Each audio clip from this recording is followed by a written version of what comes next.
মনে হয় অনেকেই ভাবেন আগের থেকে আজকের জীবনযাত্রা অনেক উন্নত হয়েছে। আচ্ছা, যদি তা সত্যি হয় তবে চারিদিকে এত সুখে থাকার অভিনয় কেন? কখনো কখনো মনে হয় অর্থের বিনিময়ে একদল মানুষ সুখ আমদানি করতে নেমেছে। সে যেন সেই কেনা সুখ দিয়ে নিজেকে ভীষণ সুখী ও তারই সাথে সাথে বহু মানুষকে তার নিরিখে ভীষণ অসুখী বা জীবন যুদ্ধে ব্যর্থ, পরাস্ত প্রমাণ করতে মরিয়া। দাম দিয়ে কেনা সুখে যতদিন যেমনভাবে সুখী থাকতে পারা যায় আর কি। না, এটা মনে হয় ঠিক হচ্ছে না।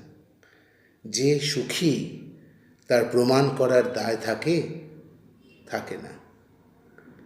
আর সেই জন্যই মনে হয় আসুন সুখে থাকি, ভালো থাকি।